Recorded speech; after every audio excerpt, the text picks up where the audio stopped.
kwake kwavulwa izihloko zemzimba, kwake kwavulwa imizimba yahluzwa. Abalambile bathi umzimba isinkwa, amaciko athi umzimba ubumba. Kwizidalwa zomoya umzimba igumbi lokuthandaza, kumakhaza umoya walenkondlo ubika usizi, indikimba uthando kanye nezimbali zamathuna. Zamemeza izinyoni zokufa, zathi ukufa isinamumva elithanda ukubukwa.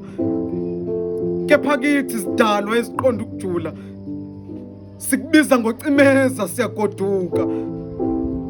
Amemeza amagquma athi undodana ukhanyisani, ngaphendula ilanga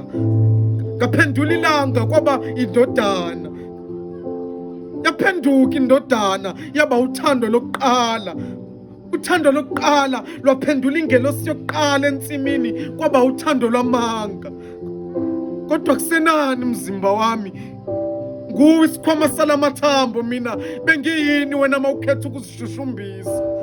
Othandweni leziphepho zokufa, nguwe loyo uziphonsa amawalo, uyangidayisa. Phakathi uthi sengikhonza ukubalisa, izinganekwane ezithusa abantwana lezi zinomongo wokubhubhisa.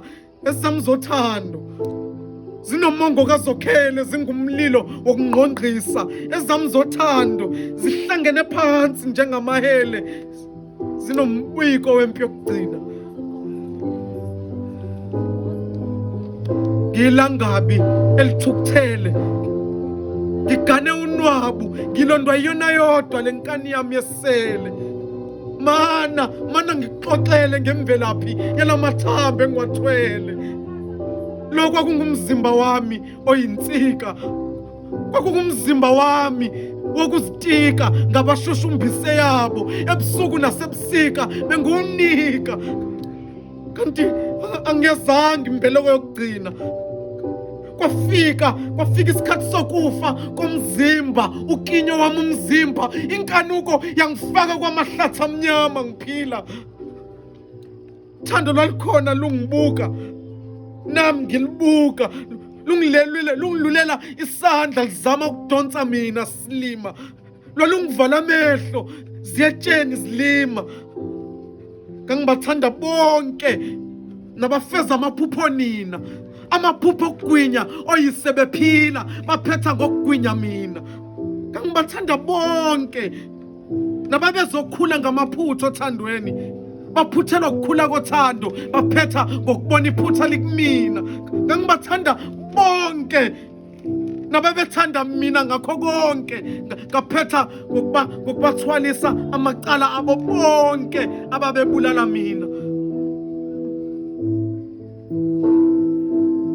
Selwaphela umlando kimi uthando lokushana ngemqamelo.